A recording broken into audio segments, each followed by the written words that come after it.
Didn't realize the factory had this kind of life to it. You'd come in the morning and it'd be kind of quiet as people got to their machines and to their workstations. You'd hear a little more noise and a little more noise, and within about 5-10 minutes or more, the factory came alive with machines moving and clickers and riveters and just the sounds of manufacturing.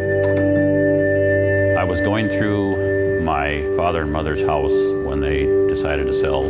Going through the garage, I found some old bags. Apparently they were handed down from my grandfather. I realized that they were J.W. Hulme bags. 6 months after that, I saw an ad for a manufacturing manager at J.W. Hulme. It interested me just to see what the company was like that made the bags that my grandfather had.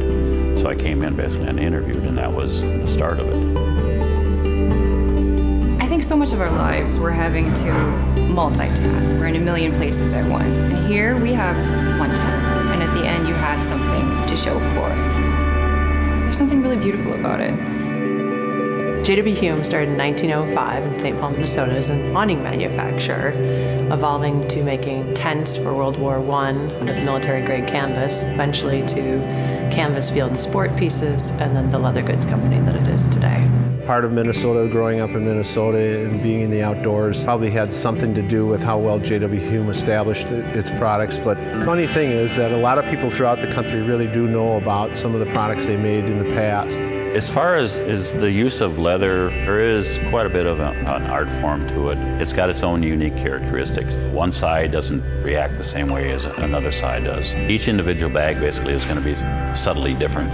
We're definitely a luxury brand, an accessible luxury brand, and the price behind the product is really going towards making it in the United States, using the finest grade American leathers, and making a piece that's going to last a lifetime. It really causes you to be invested in the product when you're allowed to make these decisions and put these things together. And it's not drudgery then. You kind of develop these attachments to certain styles and just even methods of construction.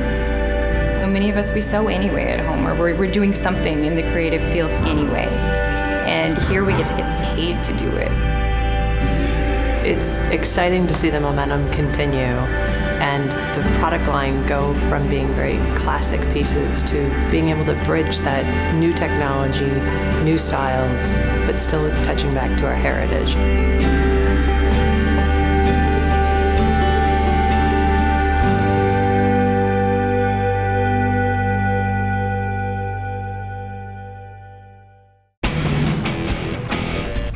The exact process used to test and validate durability for the new F-150 is intensive, thorough, and unrelenting.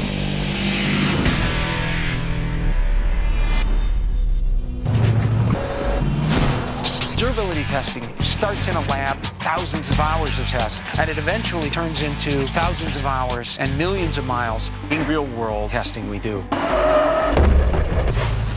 F-150 test vehicles run cycle after cycle of tests over agonizing surfaces. We punish the suspension, the steering, all the metals, all the joints. Accelerated durability testing can simulate years of use in just a matter of weeks, and they do it in the most adverse conditions possible. Durability is our key, and all our customers know that, but they don't get to see this. We're letting them see it through these videos.